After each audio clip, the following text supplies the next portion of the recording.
사무엘상 5장 1절부터 12절까지 있는 말씀입니다. 블레셋 사람들이 하나님의 궤를 빼앗아 가지고 에벤에셀에부터 아스돗에 이르니라.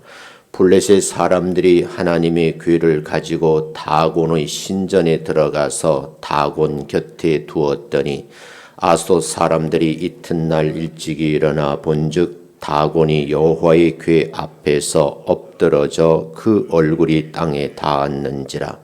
그들이 다곤을 일으켜 다시 그 자리에 세웠더니 그 이튿날 아침에 그들이 일찍 일어나 본즉 다곤이 여호와의 궤 앞에서 또다시 엎드러져 얼굴이 땅에 닿았고 그 머리와 두 손목은 끊어져 문지방이 있고 다곤의 몸뚱이만 남았더라.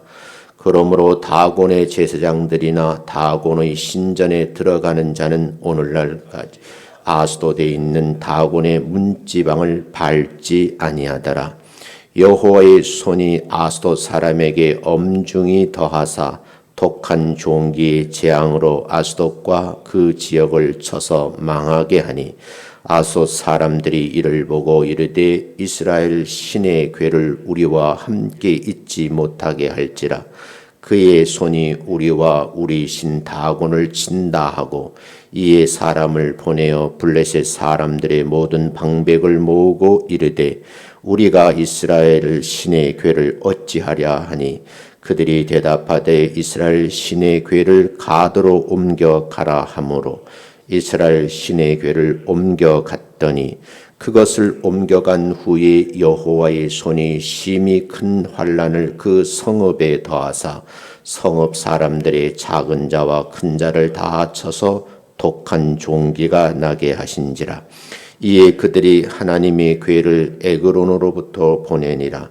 하나님의 궤가 에그론에 이른즉 에그론 사람이 부르짖어 이르되 그들이 이스라엘 신의 궤를 우리에게로 가져다가 우리와 우리 백성을 죽이려 한다 하고 이에 사람을 보내어 블레셋 모든 방백을 모으고 이르되 이스라엘 신의 궤를 보내어 그 있던 곳으로 돌아가게 하고 우리와 우리 백성 죽임 당함을 면하게 하자 하니 이는 온 성읍이 사망의 환난을 당함이라. 거기서 하나님의 손이 엄중하심으로 죽지 아니하는 사람들은 독한 종기로 치심을 당해 성읍의 부르짖음이 하늘에 사무쳤더라. 아멘. 옆 사람과 같이 한번 인사합니다. 뵙게 돼서 반갑습니다. 인사합니다. 함께 은혜 받으십시다 라고 인사합니다. 이 위기를 잘 극복해 갑시다 라고 인사합니다. 예배를 인도하는 중에 정말 소수의 무리가 이렇게 모여서 예배 드리게 된 것도 은혜이지만 좀 답답하다 하는 생각이 들어요. 이 위기가 잘 지나갈 수 있도록 오늘 말씀을 들으면서 함께 기도해 주셨으면 좋겠다 하는 생각을 먼저 여러분에게 알립니다. 하나님의 성전을 목숨처럼 귀히 여기고 살아가는 민족이 있었습니다. 그곳에는 법궤가 있었기 때문에 아주 소중하게 여겼습니다. 그 사람들이 바로 유대인들입니다.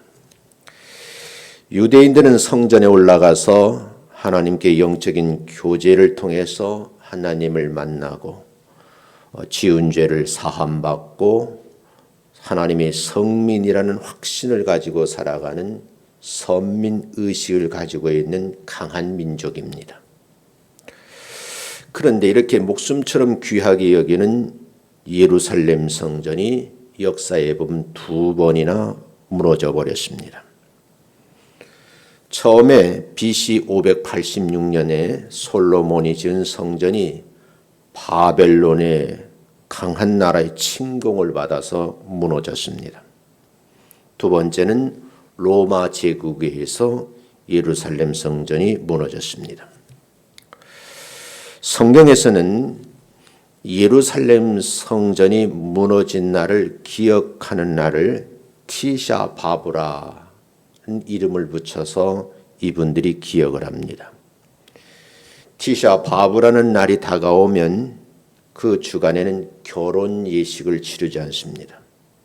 또 기쁨의 축제가 모두 금지됩니다. 고기를 먹지 않고 포도주를 마시지 않습니다. 새 옷 입는 것도 금지되어 있습니다.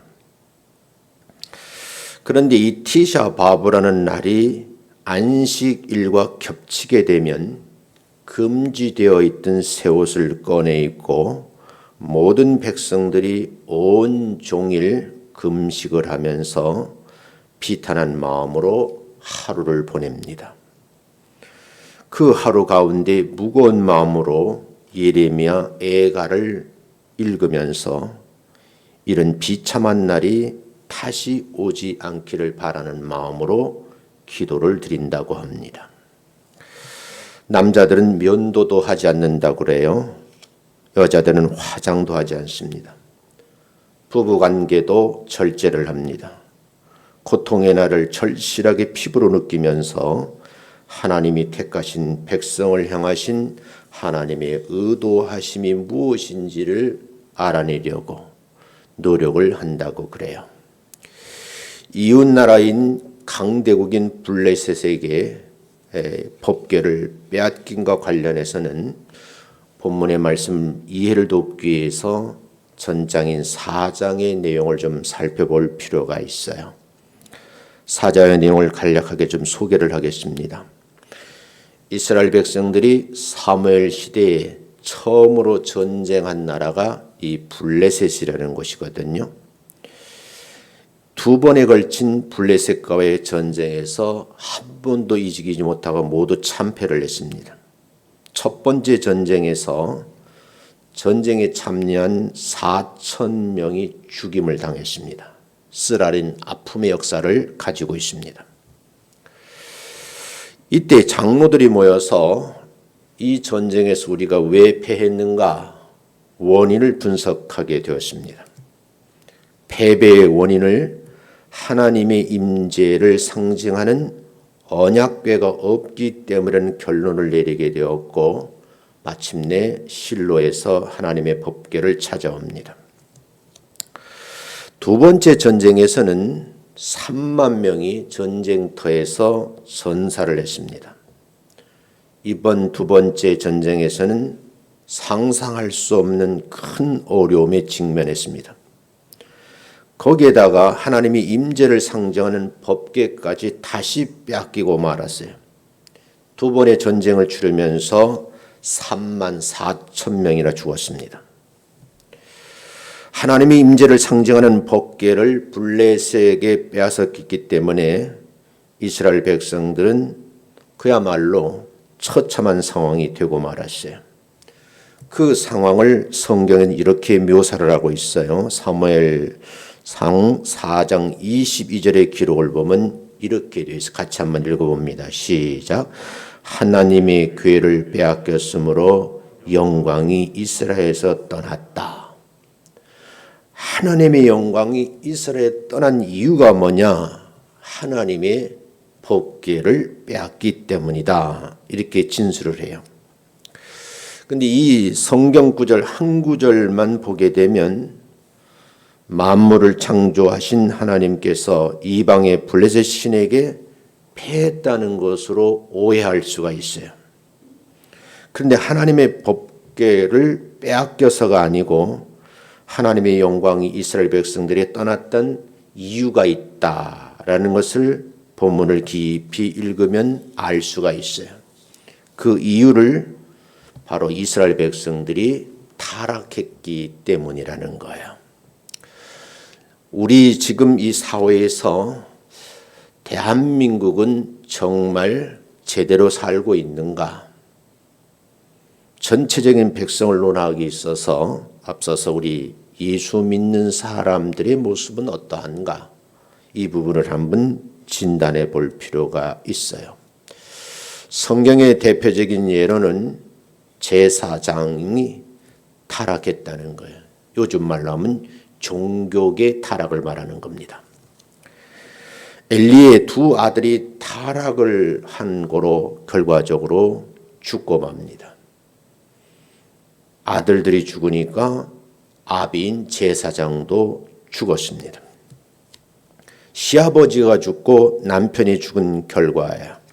이때에 비느하스의 아내가 죽어가면서 아이를 낳고 그 아이의 이름을 이가봇이라는 이름을 지어 주었습니다. 이가봇이라고 하는 이 이름의 뜻은 영광이 이스라엘에서 떠났다, 그런 뜻이 담겨져 있습니다. 이 말의 의미는요, 당시 이스라엘 백성들의 신앙 상태를 엿보는 말씀이에요. 그래서 블레셋에서 전쟁에서 패했기 때문에 하나님도 패했다는 의식이 밑바닥에 깔려 있는 거예요. 그래서 이스라엘은 하나님의 임재를 상징하는 법궤를 빼앗긴 것이 실패한 것처럼 보이는 거죠. 여기서 하나 질문할 수 있어요. 정말 실패한 것일까? 오늘 본문을 보면서 그 말씀의 참 의미를 찾아가 보려고 합니다. 천천히 제가 설교를 할 테니까 이해하는 데 도움이 되셨으면 좋겠어요. 본문으로 들어가 보면 내용을 나누면, 첫째, 하나님은 실패한 인간이라 할지라도 다시 찾으신다는 거예요. 사람은 약하기도 하고 부족함이 많지요. 그러다 보니까 본인의 실수로 인해서 실패의 늪에 빠져서 넘어지는 때도 있어요. 그런데 이때 보통 교인들은 자신의 잘못으로 인해서 실패하게 되면 착각을 하는 건데 하나님도 실패했다라고 생각을 한다는 거예요.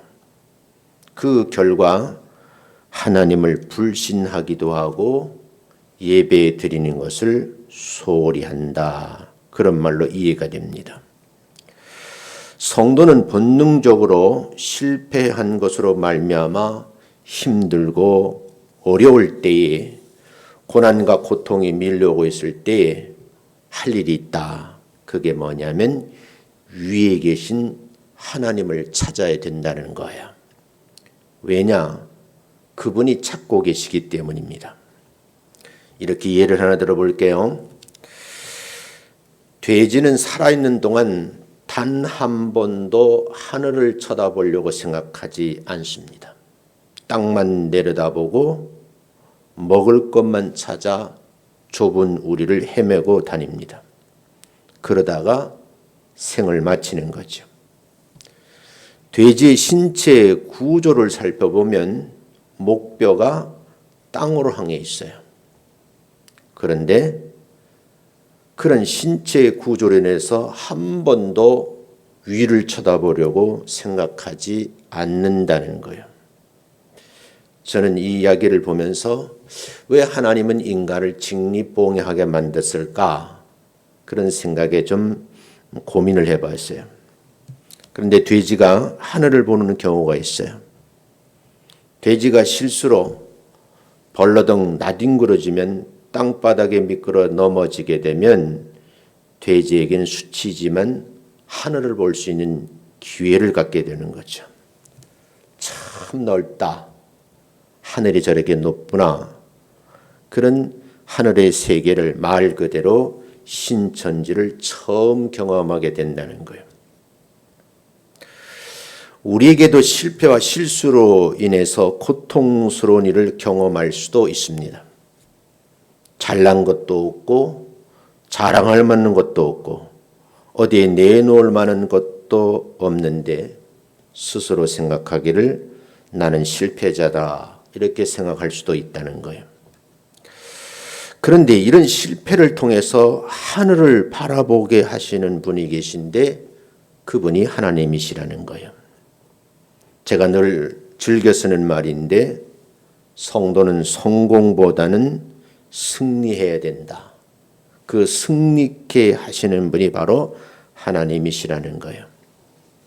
만일 본인의 실수로 실패를 했다면 좌절할 것이 아니라 하나님을 찾아야 된다는 거죠. 경외하는 마음으로 하나님을 바라보셔야 된다는 거예요. 사람들은 내가 잘 되어야 하나님께서 성공하는 것이고 영광을 받으신다고 착각을 하고 있는 교인들이 많아요. 반대로 내가 실패하면 하나님도 실패했다 하는 불신앙을 가지고 있는 분들이 많아요. 하나님의 나라의 언어에는 실패라는 단어가 존재하지 않습니다. 그런데 우리 인지 능력의 한계로 말미암아서 때로는 무지해서 하나님은 우리의 실수라는 실패를 하고 있다. 그렇게 착각한다는 거죠. 하나님은 우리의 실수로 인한 실패를 통해서 우리들의 일을 성공시키는 경우가 성경에 많이 기록되어 있습니다. 그 대표적인 예가 에덴 동산에서 아담과 하와의 이야기입니다. 참으로 아름다운 동산에 두 내가 함께 사는 그림이 성경에 그려져 있습니다. 마지막은 이 두 내는 실패했습니다. 성경 전체를 보면 마지막 아담인 예수님은 우리에게 승리자로 구원의 문제를 해결하는 모습을 볼 수 있습니다. 이스라엘 백성들이 실수로 인한 실패가 어쩌면 이방인의 세계에 복음으로 들어오게 하는 계기가 되었다는 겁니다. 이스라엘 백성의 가장 큰 실패는 하나님의 아들이신 예수님을 십자가에 못 박아 죽인 죄입니다. 한마디로 말하면 실패한 겁니다. 세상 사람들은 이 실패가 끝인 줄 알고 있어요. 그러나 이 사건을 통해서 하나님은 구원받지 못한 이방인을 하나님의 자녀로 삼으시고 복음의 지평을 넓혀가는 것을 볼 수가 있어요. 이스라엘 백성들이 받은 율법은 아무리 지키려고 해도 지킬 수 없는 실패자를 만드는 거예요. 역설적인 표현이지만 초대교회 성도들은 수많은 박해로 인해서 그 핍박을 견디지 못해서 살던 고향을 등지고 흩어지는 그런 아픔을 경험합니다. 성경의 역사가들은 이 흩어짐의 흔적들이 복음이 전해지는 결과물로 얘기를 합니다. 마찬가지로 우리들의 실수라는 실패함 속에서 하나님의 성공이 있다고 하면 우리에게 이김이라는 승리의 멸관을 씌워 주실 줄로 믿습니다. 어른들이 하는 말, 실패는 성공의 어머니라는 말이 있잖아요. 사람들의 눈으로 보면 실수로 인한 실패로 보이지만 영적인 눈으로 보면 나의 그릇된 행한 일조차도 하나님의 뜻하심을 쫓아 작품을 만들어 놓으시는 분이 바로 하나님이시라는 사실을 꼭 믿으시기를 주의 이름으로 축원합니다. 하나님은 결코 실수하시거나 실패한 법이 없습니다.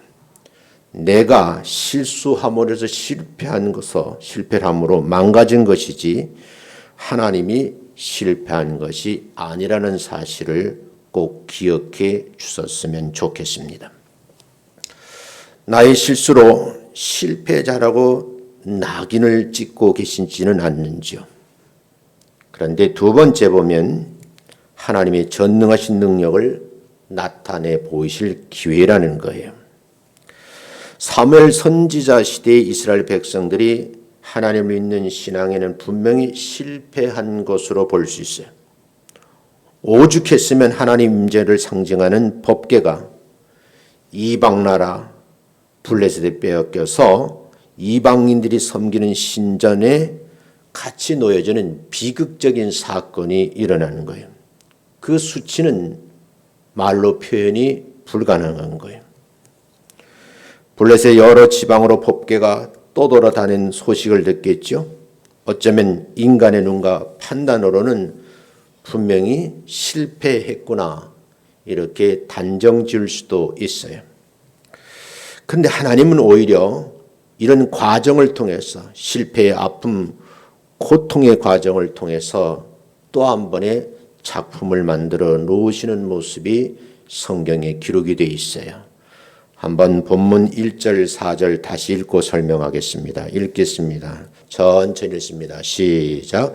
블레셋 사람들이 하나님의 궤를 빼앗아 가지고 에벤에셀에서부터 아스돗에 이르니라. 블레셋 사람들이 하나님의 궤를 가지고 다곤의 신전에 들어가서 다곤 곁에 두었더니 아스돗 사람들이 이튿날 일찍 일어나 본즉 다곤이 여호와의 궤 앞에서 엎드러져 그 얼굴이 땅에 닿았는지라. 그들이 다곤을 일으켜 다시 그 자리에 세웠더니 그 이튿날 아침에 그들이 일찍 일어나 본즉 다곤이 여호와의 궤 앞에 또다시 엎드러져 얼굴이 땅에 닿았고 그 머리와 그 손목은 끊어져 문지방에 있고 다곤의 몸뚱이만 남았더라. 여러분, 유대인들, 이스라엘 사람들은 가장 소중히 여기는 것이 예루살렘 성전이라 그랬잖아요. 그 성전에 법궤가 있어요. 문제는 전쟁통에 그 법궤를 빼앗긴 거예요. 그런데 그 법궤가 이방인의 신전의 신상 옆에 놓여진 겁니다. 그래서 성경에 보면 하나님의 궤를 빼앗아 가지고 블레셋 사람들이 다곤의 신전에 들어가서 신상 곁에다 두었다, 이렇게 기록이 되어 있죠. 근데 다음 날 일찍 일어나 신전에 들어가 봤더니 다곤이라는 신상이 여호와 앞에서 엎드러져 얼굴이 땅에 닿아 있는 모습을 보게 되어 있어요. 그러니까 신전에 있던 사람들이 다곤 신상을 이렇게 세워 제자리에 놓습니다. 그리고 그 다음 날 일찍이 궁금하잖아요. 또 일어나 가서 보니까 여호와의 궤 앞에서 또다시 엎드러져 얼굴이 땅에 닿았는데 머리와 그 손목이 끊어져서 문지방 근처에 가 있더라는 거예요. 그리고 신전에 있던 그 신상이 몸뚱이만 쓰러져 있는 겁니다. 당시에는 이 블레셋이 주변에 강대국이거든요. 그러니까 강대국인 블레셋이라 할지라도 다곤 신상으로는 하나님을 이길 수 없다는 사실을 지금 증명하고 있는 거예요. 그런데 사무엘상 5장 전체를 보면 특이할 만한 단어가 나오는데 손이라는 단어예요. 그래서 4절에 보면 다곤 신상에 끊어진 두 손목이 있었다. 6절, 7절, 9절, 10절에 보면 그 목이 끊어지고 또 손목이 끊어진 그 과정에 여호와의 손이 있었다, 이런 표현을 쓰고 있어요.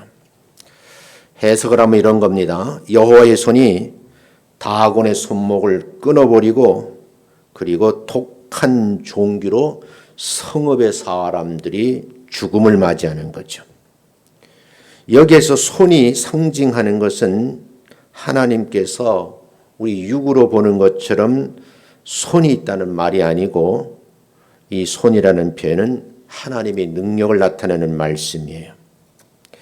하나님의 능력으로 우상인 다곤의 손목을 끊어버리셨어요. 목을 부러뜨린 거죠.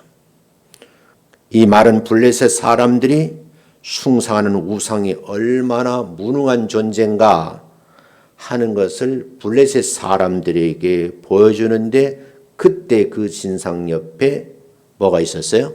법궤가 있었다, 그런 말입니다.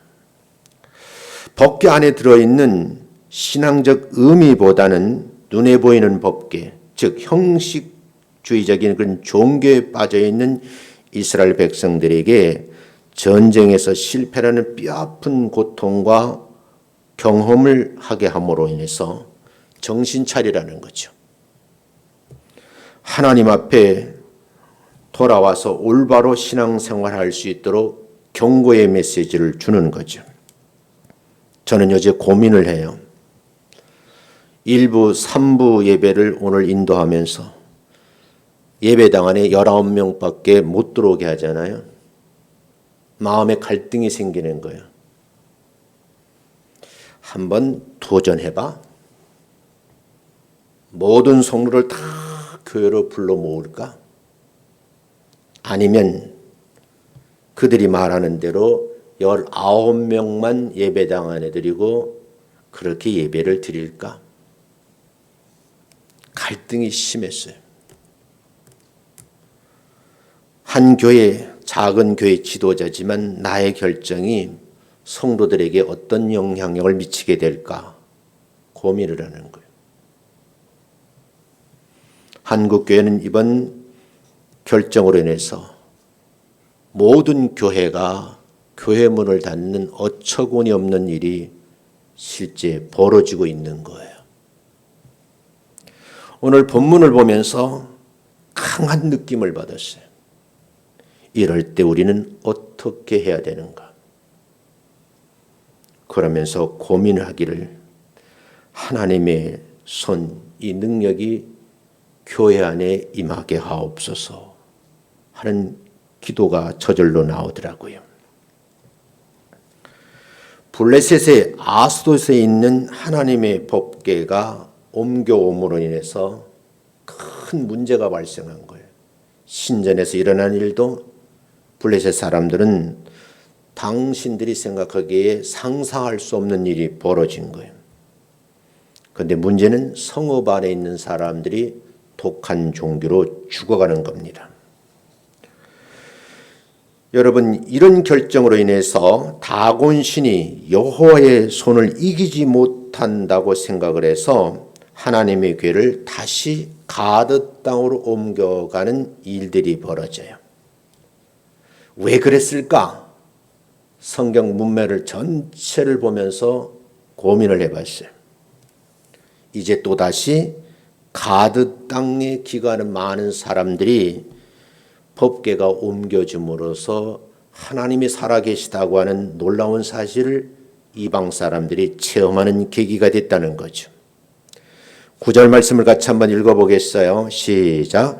그것을 옮겨간 후에 여호와의 손이 심히 큰 환난을 그 성읍에 더하사 성읍 사람들의 작은 자와 큰 자를 다 쳐서 독한 종기가 나게 하신지라. 옮겨갔는데 옮겨간 지역에 또다시 그 성 안에 사는 많은 사람들이 독한 종기가 몸에 생김으로 인해서 어려움을 당하게 된 거예요. 이 말씀으로 여호와의 손을 감당하지 못하게 되자 하나님의 법궤를 다시 에그노로 옮겨요. 자, 그 옮긴 내용이 11절, 12절 같이 한번 읽습니다. 시작.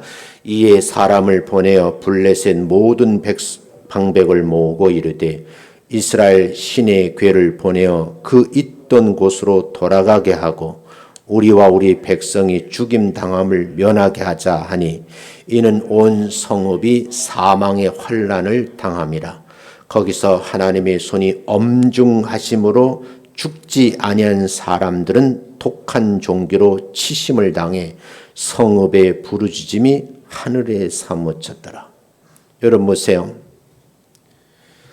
다시 보내진 이 도시의 성읍의 부르짖음의 소리가 하늘을 사무쳤다 그러거든요. 이 말씀을 밑줄을 그어놓고 새벽 2시에 고민을 많이 해봤어요. 우리는 생각하기를 정말로 우리 다음 세대에 또 이런 일이 있을런지는 모르지만 정말 경험해 볼 수 없는 그런 사건이 지금 지나가고 있는 거예요. 바이러스가 중국 우한으로부터 시작이 됐어요. 위도를 타고 지구를 한 바퀴 돌더니 북반구로 올라갑니다. 마침내 이 바이러스는 남반구로 내려가서 지금 현대 과학으로도 어쩔 수 없이 수많은 사람들이 죽어가는 거예요. 여러분이 아는 대로 백신의 최고의 권위와 학문적 지식을 가지고 있는 나라가 미국하고 유럽이거든요. 그런데 여러분, 미국도 힘을 못 쓰는 거예요. 영국, 독일, 프랑스 여지없이 수많은 사람들이 죽어가는 거예요. 좀 문제가 해결될 것 같은 그런 느낌이 오는 순간에 다시 바이러스가 변이가 돼서, 여러분이 아시는 델타 변이라고 그러죠. 이 속수무책이에요. 또다시 이 바이러스가 지구 위도를 타고 돌면서 사람들이 죽어갑니다. 나는 이렇게 생각을 해본 거예요. 왜 하나님께서 독한 종교로 사람을 치셨을까? 사망의 환란이 지구를 뒤덮고 있을까? 고민을 해보는 거예요. 여기에서 하나 깨달음이 주어지는 메시지가 있는데, 재앙은 또 다른 재앙을 불러온다는 거예요. 이스라엘 백성들의 잘못된 신앙, 실패로 인해서 하나님의 임재의 상징인 법궤가 이방 땅에 마치 포로로 잡혀가듯이 붙잡혀가서 여기저기로 쫓겨다니는 것 같아요. 그러나 엄밀한 뒷면에 보면 하나님은 그곳 블레셋 땅에서 법궤가 옮겨질 때마다 하나님의 위대하심, 하나님의 영광을 드러내고 있다는 거예요. 저는 이런 생각을 했어요. 교계 목사님들이 너무하다, 왜 예배를 못 드리게 하느냐 하는 문제에 대해서 고민하던 많은 목사님들이 법정 소송을 했어요. 토요일 날 서울행정지방법원에서 이건 문제가 있다라고 판결을 했어요. 이제 서울만 해당되는 거거든요. 그랬더니 경기도에서 다시 문제 제기를 해서 똑같은 판결문을 받아들였어요. 사실은 이 안에 20명 미만이니까 19명만 들어와야 되는데 인터넷으로 방송, 영상 출력을 하는 전문가들만 이 안에 들어와야 된다는 거예요. 결과적으로 예배를 드리지 말라는 거예요.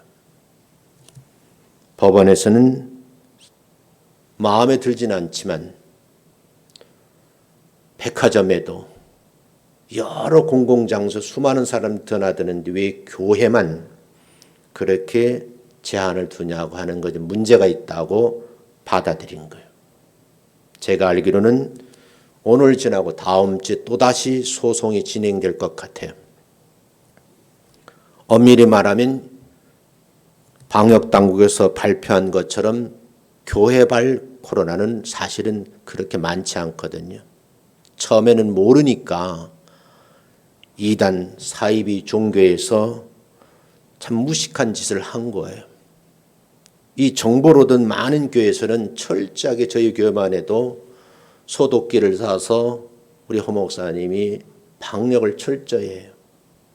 토요일에 되면 권사님들이 오셔서 쓸고 닦아요. 저희 교회 같은 작은 교회지만 시설이 잘 돼 있어서 이 안에 공기를 자동으로 순환 배치하는 그런 공기전열기가 3대나 달려 있어요. 그런데 이런 교회에서 무슨 바이러스가 감염된다는 것인지 이해가 안 되는 거예요. 그러나 여러분, 이 말씀을 생각하면서 고민을 해보면서 여기에도 하나님의 뜻과 섭리가 담겨져 있지 않을까 하고 기도하기로 했습니다. 사랑하는 성도 여러분, 결과론적으로 하나님의 법궤 앞에서 다곤 신전이 박살이 났다는 거예요. 하나님의 법궤가 옮겨지는 곳마다 독한 종교로 성 안에 있는 백성들이 재앙을 경험하게 된 거죠. 두 손 들고 하나님의 존귀하신 무릎 앞에서 스스로 고백하면서 소리치면서 살려달라고 부르짖는 상황이 전개된 거예요. 저는 이 말씀을 읽다가 통쾌한 생각이 들더라고요. 그러면서 외마디 기도가, 하나님 지금 이 시대에 동일한 사건으로 역사하시옵소서. 우린 여기서 왜 하나님께서 하나님의 영광을 이스라엘 백성이 기거하는 가나안 땅이 아니고 블레셋 땅에서 드러내셨을까 하는 본문의 말씀을 읽으면서 의도하심이 무엇일까 하는 고민을 해봤어요. 여기에 하나님의 섭리가 담겨져 있다는 거예요. 블레셋 사람들을 혼내려고 그랬을까요? 전 그건 아니라고 봐요. 오히려 이스라엘 백성들의 주시는 하나님의 메시지가 더 커요. 다시 말씀드리면 지금 이 시기, 이 위기에 믿는 사람들에게 주는 메시지가 더 크다는 거예요. 하나님은 전능하신 능력을 가나안 땅에서만 불러일으키는 것이 아니라 너희들의 실수로 잘못된 판단으로 블레셋에서 나타내 보여주심으로 인해서 세상 사람들을 놀라게 한 거죠. 세 번째, 살아계신 하나님은 어디에나 계신다는 거예요. 오늘 본문에 블레셋 땅의 이름이 3번 나오거든요. 그 이유는 블레셋 사람들이 빼앗아간 하나님의 복기를 옮긴 곳이 구체적으로 기록이 되어 있어요. 첫 번째는요, 아스도라는 곳이 지명이 나오죠. 이 아스도는 다곤 신전이 있는 곳이에요. 큰 우상, 거대한 우상의 신전 안에 있는 거기다 법궤를 갖다 놓은 곳이죠. 그래서 이 지명이 나와요. 그런데 여러분, 이 다곤 신전이 부서져 버리고 그 지역에 있는 많은 사람들이 죽임을 당했다는 거예요. 그 다음은 법궤를 옮겨간 곳이 가드라는 곳이에요. 이것도 동일한 경험을 하게 됩니다. 마지막으로 옮겨간 것이 에그론이에요. 이렇게 블레셋에 있는 아스돗, 가드 이런 장소들 이미 여호수아의 말씀에 기록이 되어 있는 것이에요. 여기에 깊은 뜻이 있거든요. 한번 먼저 읽어가 보겠습니다. 여호수아 11장 22절 시작. 이스라엘 자손의 땅에는 아낙 사람들이 하나도 남지 아니하였고 가사와 가드와 아스돗에만 남았더라. 왜 남겨뒀을까? 하나님께서 여호수아에게 하나도 남김없이 점령하라. 그곳에 있는 모든 놈 다 죽이라 그랬거든요. 그런데 여러분, 가나안 땅 가운데 하나인 점령하지 않고 남겨둔 곳, 이곳에서 수치를 당하는 거죠. 분명히 하나님께서는 여호수아에게 뭐라고 말씀하셨는가? 기록되어 있거든요. 여호수아 1장 3절 4절에 이렇게 되어 있어요. 기록된 말씀 한번 보겠습니다. 같이 읽습니다. 시작. 내가 모세에게 말한 바와 같이 너희 발바닥으로 밟는 것은 모두 내가 너희에게 주었노니 곧 광야와 이 레바논에서부터 큰 강 곧 유브라데 강까지 해쪽 속의 온 땅과 또 해지는 쪽 대까지 너희의 영토가 되리라. 이게 먼저 여호수아에게 준 말씀이거든요. 모세에게 가나안에 있는 모든 땅을 발바닥으로 밟는 것이면 모두 다 주시겠다고 약속을 하셨어요. 문제는요, 가나안 땅은 그냥 발바닥으로 밟기만 하면 되는 지역이에요. 그런데 여호수아가 밟기만 하는 땅바닥을 밟지 않았다. 유독 가사와 가드, 아스돗만 밟지 않고 남겨둔 겁니다. 그런데 오늘 본문을 보면 법궤가 이렇게 점령하지 않고 남겨놓은 도시에 마치 포로에 잡히서 유랑하듯이 이곳에서 사건이 벌어지고 있는 거예요. 여기에 메시지가 있다는 거예요. 이스라엘 백성들이 점령하지 않은 이 세 곳은요, 이미 가나안 땅 외에 있는 여러 나라들 떠돌아다니는 이스라엘 백성들보다도 화려하고 매력적이고 발달한 문화생활이 있는 곳이거든요. 이스라엘 백성들이 블레셋의 화려하고 매력적인 문화에 눈길이 가서 조금 남겨두어도 괜찮겠지 하는 생각을 했다는 거예요. 이 말씀에 제가 붙잡혀서 한 30분 동안 있었어요. 그렇지. 이 시대에 사는 우리가 너무 화려한 꿈을 꾸고 치장을 하다가 이런 문제가 생기지 않았을까 하는 고민이 있었어요. 여러분, 가나안 땅 서남쪽 지중 연안에 있는 아주 작고 하찮은 곳이 가나안 땅을 100으로 본다고 하면 이곳은 1%도 안 되는 땅이 순간 지나가면 밟으면 될 땅이 있었어요.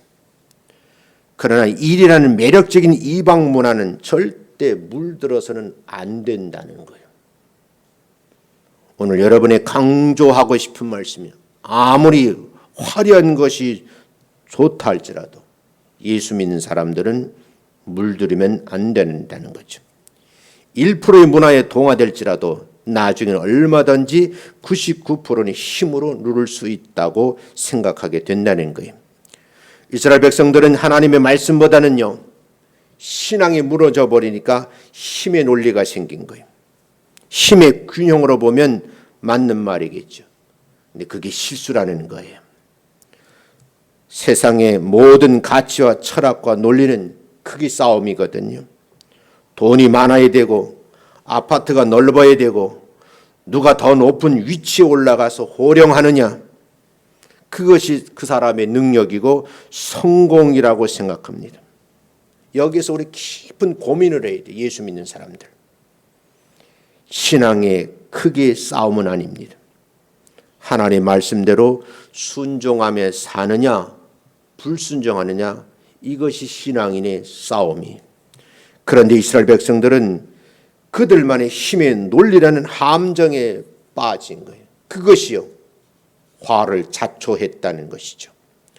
큰 것을 가지고 있으면 모든 문제가 해결되고 언제든지 마음만 먹으면 그 큰 힘으로 작은 걸 누르고 이길 수 있다고 생각을 했잖아요. 그 오만함이, 그 교만함이 수많은 사람들을 죽음으로 몰아가고 있는 거예요. 눈에 보이지 않잖아, 이 바이러스가. 그런데 여러분, 이거를 정말 가볍게 여긴 거예요. 중국에서부터 시작됐다 하잖아요. 그 우한 바이러스라래요. 그것이 여러분 위도를 타고 지구를 돌기 시작하는데, 여러분 과학이 발달한 이 시대 상상 못할 일이 벌어진 거예요. 지금도 국제 간의 힘의 논리가 지금 작용되고 있어요. 거대한 미국이라는 나라와 중국이라는 나라 싸움이 있죠. 서로 경쟁을 하는데 여긴 힘의 논리가 적용돼서는 안 되는데도 불구하고 이 논리가 현재 적용되고 있어요. 두려운 겁니다. 앞으로 일이 어떻게 될까? 여러분, 큰 것을 가지고 있으면 모든 문제가 해결되고 언제든지 마음만 먹으면 큰 것 가지고 작은 것 짓누른다고는 생각, 위험한 생각이라는 거예요. 그런데 후에 이스라엘 백성들이 역사 가운데 혹독한 고통을 당하는 모습이 지금 성경에 기록되어 있잖아요. 예수 믿는 사람들, 신앙인들은 절대적으로 잊지 말할 것이 하나님의 능력을 믿어야 된다는 거예요. 그게 믿는 생활이거든요. 우리가 신앙생활하면서 싸워야 할, 그리고 승리를 믿고 나갈 유일한 근거는 말씀이고 약속이고 명령이에요. 오해하시면 안 돼요. 이 아침에 고민을 해보셔야 돼요. 아까 말씀드렸잖아요. 하나님께서 만들어 놓은 작품 가운데 돼지라는 동물이 있다고요. 그건 죽을 때까지 땅만 보도록 만들어진 동물이에요. 하늘을 쳐다볼 수가 없는 구조로 되어 있어요. 그런데 실수로 미끄러 넘어져서 하늘을 쳐다보는 거예요. 기회이거든요. 우리가 어쩌면 이 상황 앞에서 어떤 거룩한 고민을 해야 될까 하고 진지하게 생각을 해야 된다는 거예요. 우리 삶에서 실패해서 폐잔병처럼 그렇게 능력을 발휘하지 못하고 살아가는 것일까? 우리 신앙의 근거를 눈에 보이는 힘과 크기에만 빠져 있어서 그렇게 살기 때문에 그 당시에는 이기는 것 같지만 후의 결과를 두고 보면 질 수밖에 없다는 거예요. 그래서 하나님의 힘으로는 전혀 문제가 없다고 생각한 가사, 가드, 에그론을 남겨둔 바로 그곳에서 하나님의 법궤를 빼앗기는 수치를 당하게 되는 거죠. 근데 그것이 실패인 것 같은데 그곳에서도 하나님의 손, 이 능력이 나타나서 우상을 깨뜨리고 수많은 사람 죽어가면서 법궤가 제자리에 돌아가는 상황을 만들었다는 거예요. 이스라엘 백성들이 남겨오는 불순종의 그 작은 씨앗이 이렇게 자라나서 분모양이 되어서 자신들을 덮치는 상황을 역사의 그림자로 보는 거예요. 우리는 역사를 교훈 삼아서 고민을 좀 해보는 기간이 되었으면 좋겠다. 2주간이거든요. 사람들이 만들어 놓은 2주간이에요. 또다시 상황이 어떻게 전개될는지는 아무도 알 수가 없어요. 이스라엘 백성들이 남겨놓은 이 불순종의 씨앗이 아직 우리들에게 남아있다고 하면 철저하리만치 개인적 기도, 성도들의 통해 자복함이 있어야 되지 않을까 그런 생각을 해요. 우리가 넘어지고 실패하는 그 큰 것으로 되는 것이 아니고 의외로 사소한 것. 가나안 땅의 90%를 점령해서 밟았어요. 1% 남겨둔 것이 문제였거든요. 전혀 생각하지 않는 것으로 넘어질 수도 있다는 거예요. 밥 한 그릇을 더 먹느냐, 먹지 못하느라 시작한 것이 내 삶의 근거를 잃어버리는, 송두리째 뽑아버리는 사건이 될 수도 있다 그 말입니다. 신앙생활은 어마어마한 거대한 힘에 넘어지면 안 된다는 거죠. 영상 예배를 드리는 분들 고민하셔야 돼요. 예배 한 번 빠지는 게 뭐 큰일 날까? 대충 뭐 집에서 드리면 되지. 무슨 문제가 일어날까? 신앙과 삶을 무너지게 하는 근거가 되는 거예요. 급기야는요, 교계 목사님들이 정말 보다 못해서 정부를 상대로 해서 소송을 제기했어요. 그 소송에서 법원에는 판사도 인용을 했더라고요. 교회만큼 방역을 잘 지키는 곳이 어디 있겠어요? 철저하게 소독하고 마스크 쓰고 손 소독하고 밥 먹지 않으면 밥 안 먹고 다 지키는데 왜 교회 바라는 말을 쓸까? 그래서 대안이 나왔는데 예배에 19명만 참석하라는 거예요. 근데 하필이면 우리 교회는 1부, 2부, 3부 예배를 드리면서 좀 수를 좀 이동해야 되겠다. 여기 하나님의 섭리가 있지 않을까. 저는 그렇게 생각해요. 19명이라 할지라도 예배자가 있는 교회는 반드시 승리하게 된다는 사실을요. 이런 거룩한 고민 앞에 하나님의 교회들이 무너지지 아니하고 바로 설 수 있었으면 좋겠다 하는 생각을 가집니다. 성도들의 삶을 만족시키며 행복하게 사는 방법은 세상의 힘에 빠지지 않는 거예요. 거대한 힘에 무너지면 안 돼요. 얼마나 많은 것을 쌓아 놓느냐 싸움에 휩싸여 들어가면 걷잡을 수 없는 불행한 삶이 시작된다는 거예요. 오늘 이 말씀을 집에 가 다시 한번 곰곰이 생각해 보면서 살아계신 하나님의 능력을 의지하는 성도가 되시기를 주님의 이름으로 축원합니다. 아직까지 1%의 남겨놓은 것 때문에 내가 화를 자초하는 주인공이 되어서는 안 된다. 다시 말씀드리지만 예배의 성공자가 되시기를 주님의 이름으로 축원합니다.